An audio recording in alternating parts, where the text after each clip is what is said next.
Bismillahirrahmanirrahim. Assalamualaikum warahmatullahi wabarakatuh.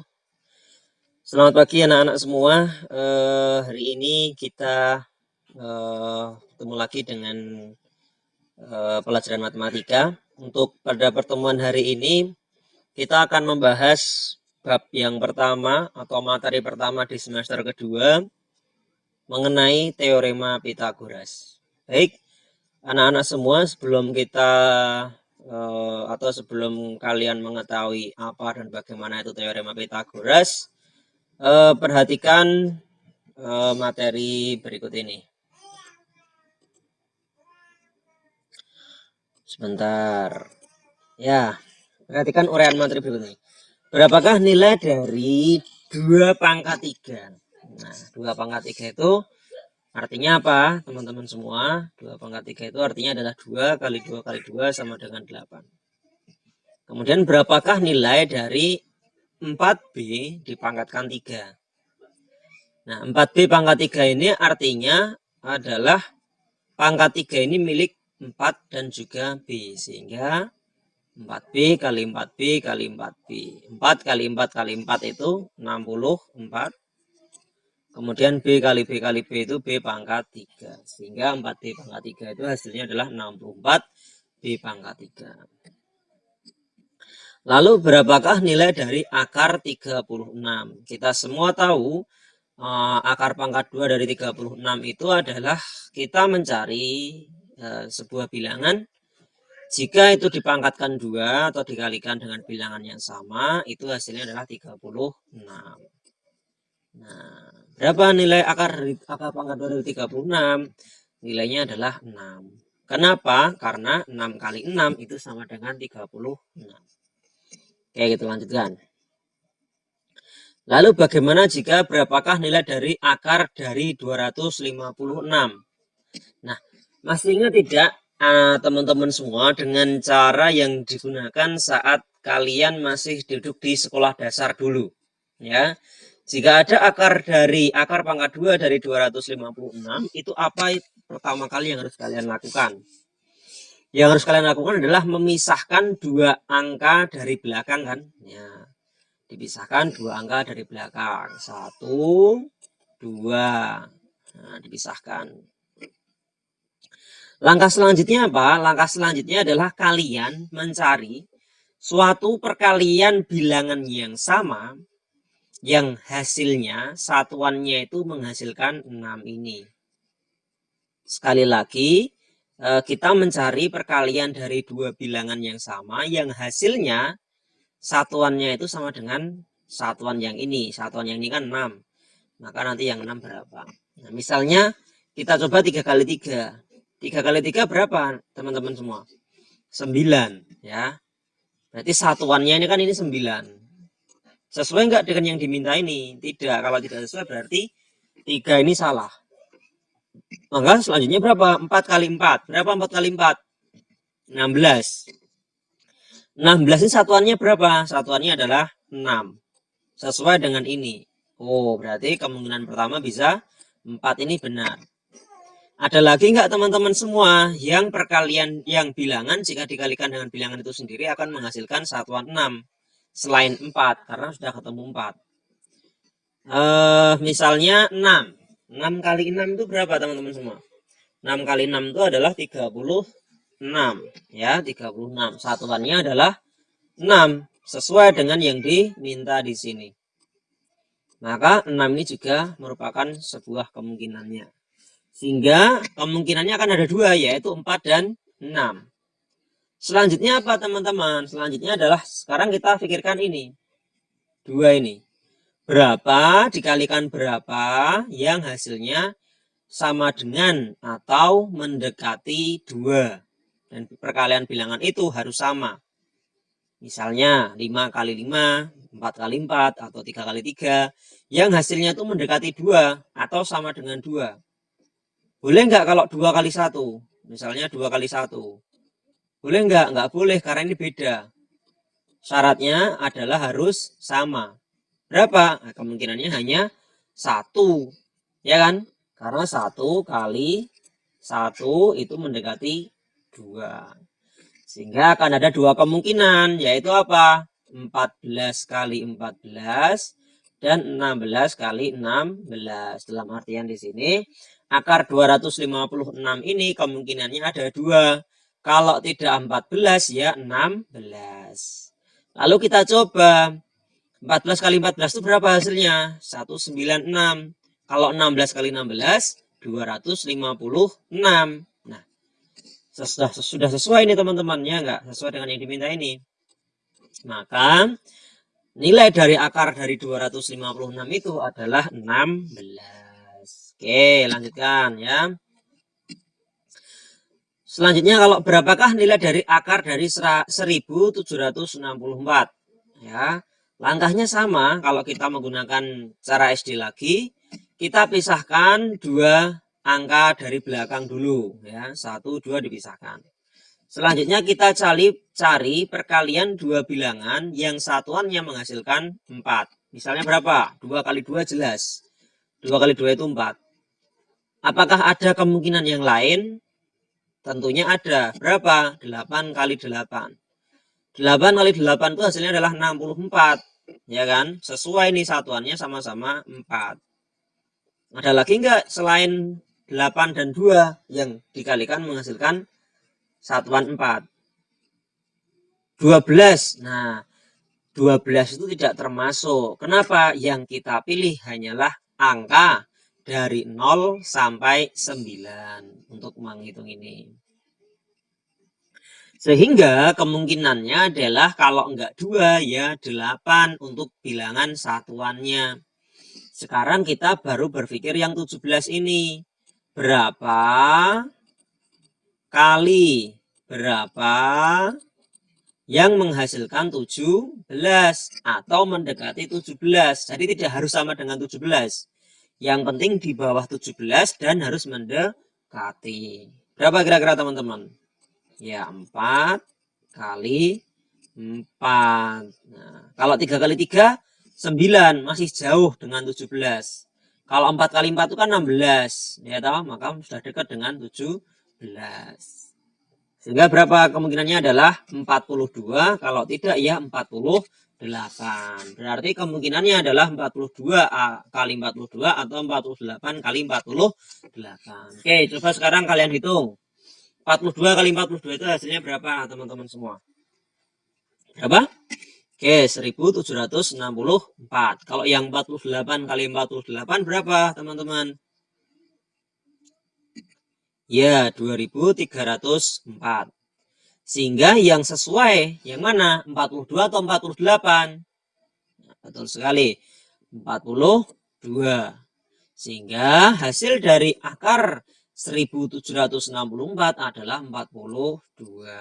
Sampai sini paham ya teman-teman semua ya. Oke, lanjut. Bagaimana dengan ini?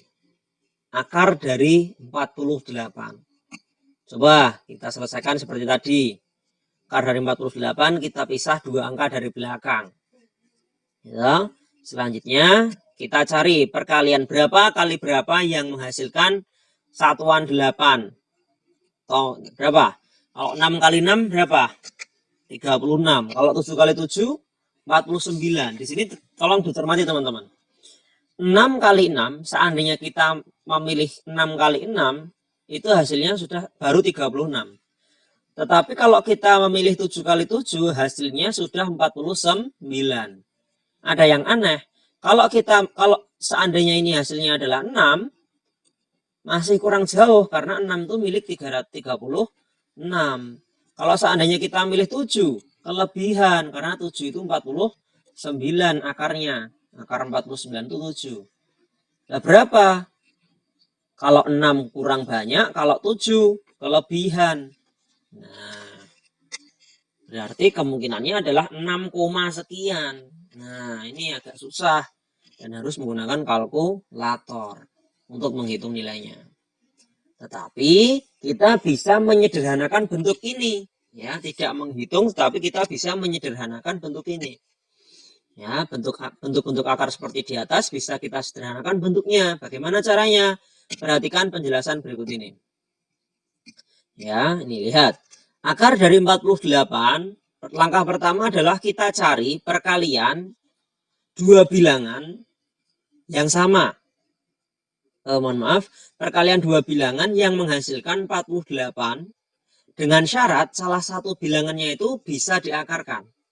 Ya, jadi 48 itu dicari berapa kali berapa yang salah satunya itu bisa diakar. Berapa kira-kira teman-teman? Yang gampang aja, misalnya 4 kali 12. 4 kali 12 itu kan hasilnya 48 dan salah satu bisa diakar. Siapa yang bisa diakar? 4. Kan? Akar dari 4 itu berapa? Nah, kita pisah dulu. Akar 4 kali akar 12. Akar 4 itu berapa? 2. Akar 12 ada enggak? Enggak ada. Kita tuliskan dulu akar 12. Tetapi akar 12 ini masih kita bisa sederhanakan. Caranya sama. Kita rubah akar 12 ini menjadi perkalian dua bilangan yang salah satunya itu bisa diakar. Jadi kita berpikir, berapa kali berapa yang menghasilkan 12, tetapi salah satunya bisa diakar. Nah, berapa ke teman-teman? 4 kali 3. Kenapa? Karena 4 itu bisa diakar. Dan 4 kali 3 sama dengan 12. Selanjutnya sama, kita pisahkan lagi nih. Akar dari 4 kali 3 ini kita pisahkan menjadi akar 4 kali akar 3. Selanjutnya kita hitung. 2 kali akar 4 itu hasilnya 2, yang akar 3 tetap akar 3. Sehingga 2 kali 2 berapa? 4. Sehingga hasilnya adalah bentuk sederhana dari akar 48 itu adalah A4 akar 3. Nah itu semua teman-teman semua adalah syarat untuk teman-teman mempelajari teorema Pitagoras. Jadi kalau mau belajar teorema Pitagoras syaratnya harus bisa apa? Harus bisa mengakarkan bilangan. Ini penting ya. Ini sebagai modal, benar-benar modal dasar untuk menguasai teorema Pitagoras. Baik. Selanjutnya untuk mengetahui apa itu teorema Pitagoras, silahkan teman-teman cermati sajian materi berikut ini. Misalnya saya punya segitiga seperti ini, ya, segitiga seperti ini. Panjangnya A tingginya berapa ini? 1, 2, 3, 4. Yang sebelah sini 1, 2, 3. Selanjutnya saya buat persegi yang ukurannya adalah 3 satuan seperti ini. Ini 3, 3, 3, 3. Kemudian saya bikin persegi juga di sebelah sisi yang tinggi ini dengan 4 satuan. 4, 4, 4, 4. Ya. Selanjutnya saya juga bikin persegi di sisi yang miring ini. Ya, di sisi yang miring ini. Selanjutnya coba teman-teman perhatikan. Katakanlah yang sebelah sini kita namai L1 atau luas 1. Kemudian luas 1 berapa? 16. Ketemu 16 dari mana teman-teman? Ya karena persegi yang ini itu adalah ukurannya 4 kali 4. Persegi itu kan rumusnya S kali S, maka 4 kali 4 sama dengan 16. Kemudian persegi yang kedua kita beri nama L2. Berapa luas L2 ini teman-teman? L2 ini luasnya berapa? 1, 2, 3. 1, 2, 3. Berarti 3 kali 3 berapa teman-teman? 9.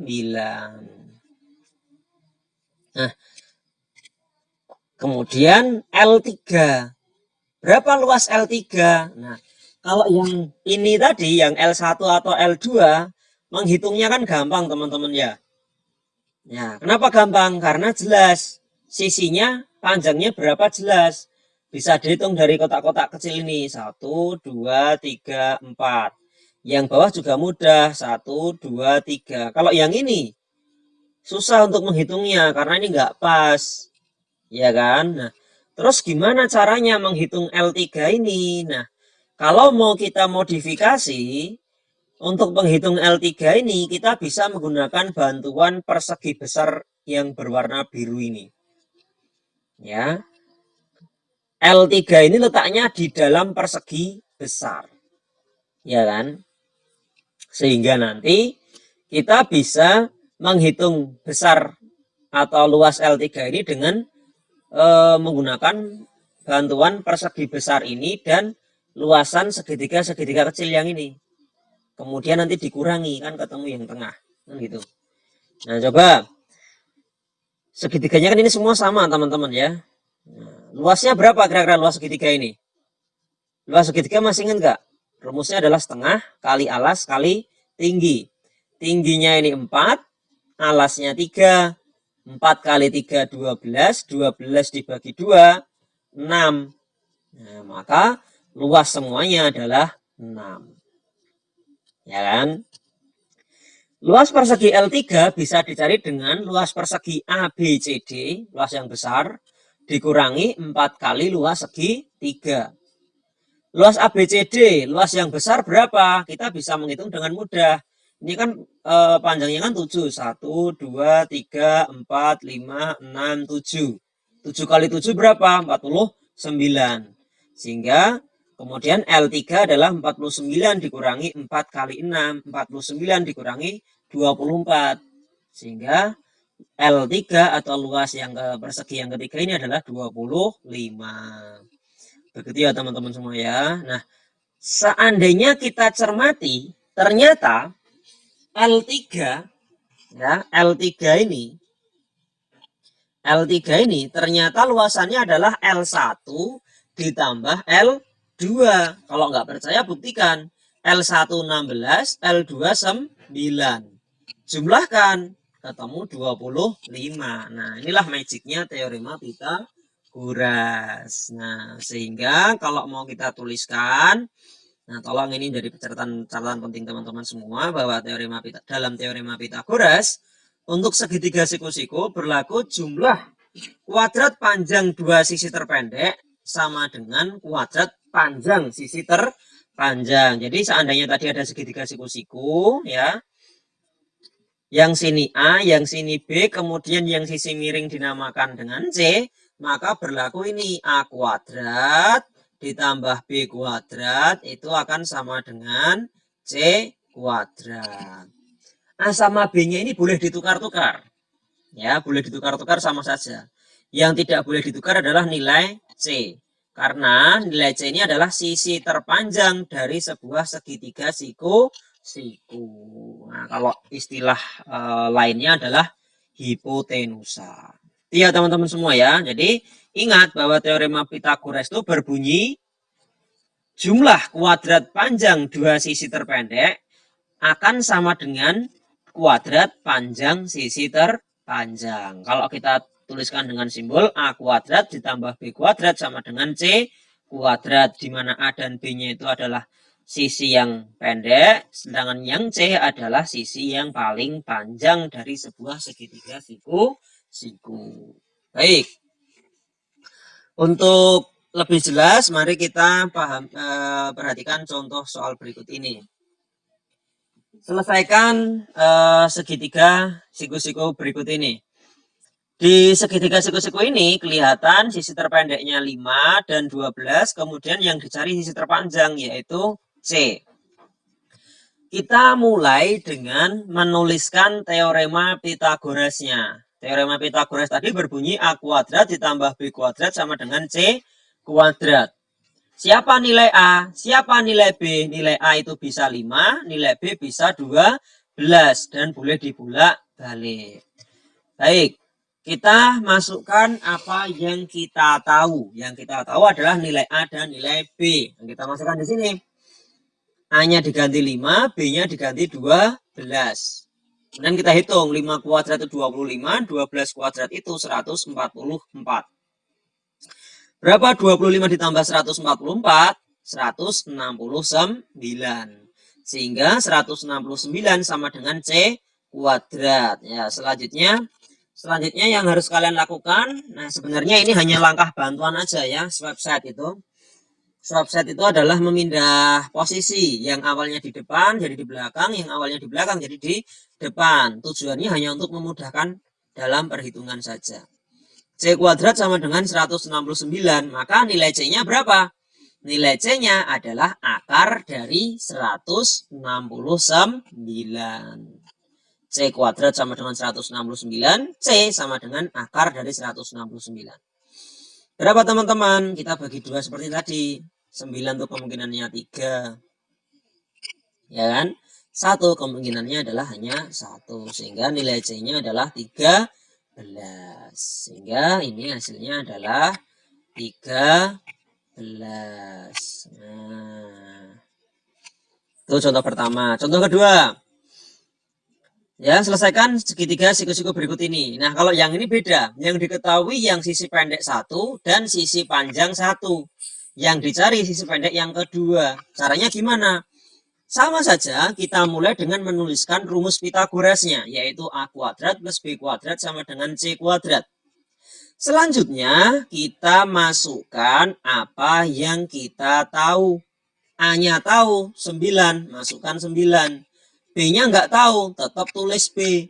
C-nya tahu, berapa? 15, tulis 15.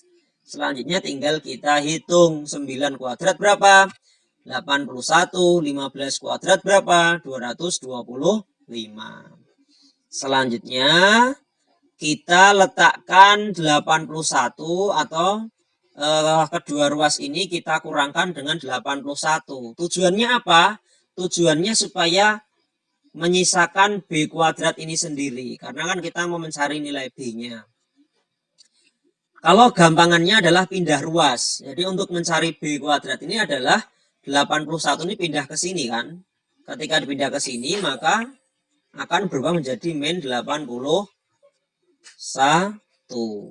Tetapi sebenarnya aturan seperti ini itu tidak ada ya. Jadi pindah ruas itu sebenarnya tidak ada dalam matematika. Yang benar adalah ketika kita mau menghilangkan 81, maka kedua ruas harus kita kurangi dengan 81 sehingga nanti yang di sini habis, yang di sini sisanya.